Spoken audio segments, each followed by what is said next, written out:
Hello everyone, good morning and welcome back to my channel.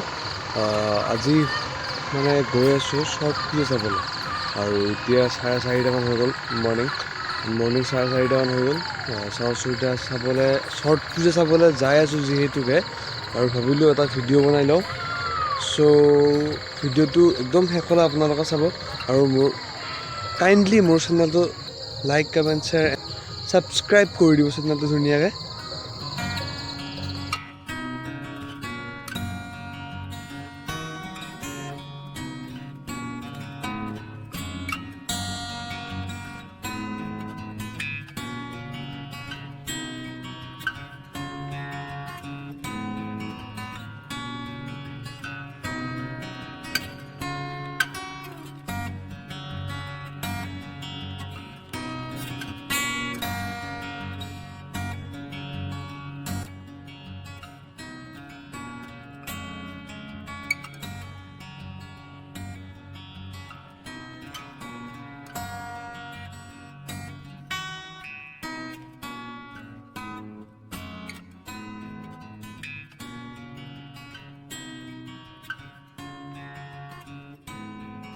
আগতে ইয়াতে বহুত মানুহ হয়, কিন্তু যিহেতু কৰোণা কাল চলি আছে মানুহ প্ৰায় কম আৰু ইফালে বম চমবিলাক ফুটাই আছে আৰু আপোনালোকে দেখিছে য'ত লাইট জ্বলি আছে আগৰ ফালে তাতে পূজা অৰ্চনাবিলাক হৈ আছে আৰু যিহেতু ছট পূজা নদীৰ পাৰত হয় চ' নদীৰ পাৰত পূজা অৰ্চনাবিলাক হৈ আছে আৰু পূজা অৰ্চনা হোৱা মানুহবিলাক ইফালে ৰৈ আছে আৰু আমি এবাৰ আগলৈ যাই চাই আহোঁ কি হৈ আছে।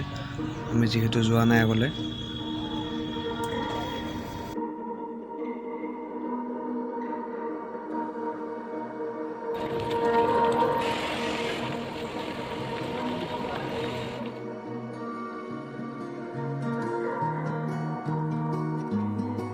যিহেতু ছট পূজা প্ৰায় ৰাতি ভাগতে শেষ হয় আৰু এতিয়া মানুহবোৰ আহি আছে, ইয়াত পূজা অৰ্চনা কৰি আছে। য'ত মণ্ডপ দেখিছে মণ্ডপটো পানীতে আছে আৰু ইয়াতে পূজা অৰ্চনা কৰি উঠি গা ধুৱে সকলোৱে। পূজা অৰ্চনা কৰা মানুহবিলাকে গা ধুই উঠি ঘৰলৈ যায় আৰু এতিয়া মানুহবোৰ কম যিহেতু কৰোণা চলি আছে। আগলৈ মানুহ বহুত হৈছিলে, এতিয়াও আশা কৰোঁ আকৌ আগলৈ সেই ৰূপে আমি চাব পাম। আৰু ছট পূজা চাই আমি আহিলোঁ একাপ চাহ খাবলৈ। মঙলদৈ ৰিপুজৰ কাষতেই এখন দোকান আছে, তাতে একাপ ভাবিলোঁ চাহ খাই যাওঁ। খুৰীয়ে ধুনীয়াকৈ বনাই গাখীৰ চাহ আৰু পিঠা আৰু ইয়াৰে জুতি লৈ যোৱাটো নিশ্চয় ভাল হ'ব। চ' ইয়াৰে চাহ আৰু পিঠা একাপ খাই আমি যাম লাহে লাহে ঘৰৰ ফালে।